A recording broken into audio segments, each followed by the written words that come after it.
Hey, Cold-Blooded Reptiles here. Today I'll be showing you a basic children's python setup. The one I'm making today is for a 3-month-old python, so it will be a small enclosure. But anything you see here, you can just upscale if you have a larger snake. Today I'll be using a glass enclosure. I believe this one is 30 centimeters by 30 centimeters by 30 centimeters, so basically a cube. For the substrate layer, I have used coconut husk. There should be a nice thick layer just so your snake can burrow if it wants to.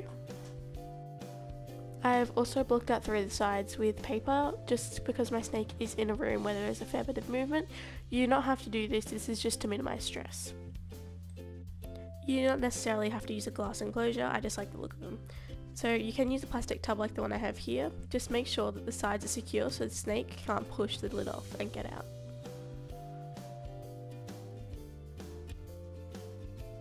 So now I'm going to show you how to set it up using the glass cage I had earlier.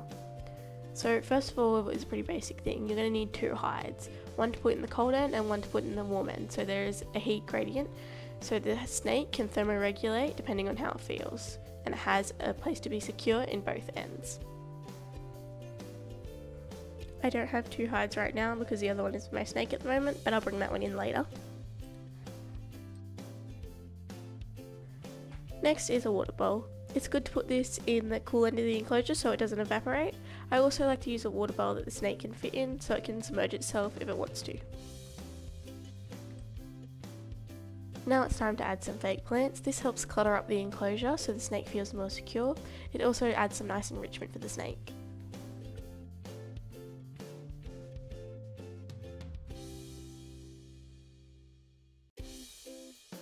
Now it's time to get rid of this and move on to the technical stuff.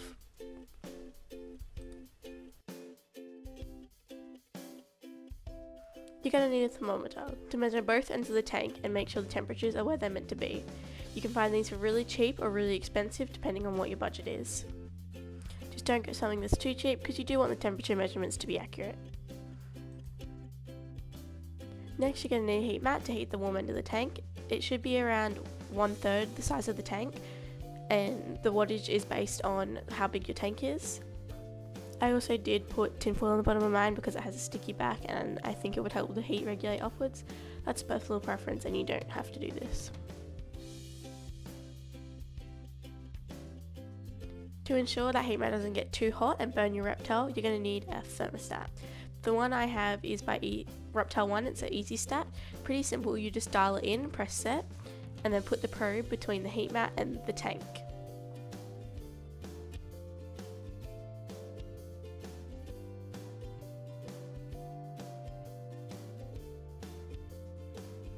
It's also really important to have some tweezers when you're feeding the snake frozen thawed mice, just to ensure the snake doesn't accidentally bite you and you don't accidentally hurt the snake.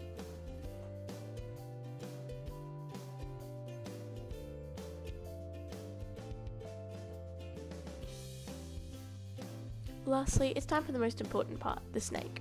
So I'll just grab his hide and put it in.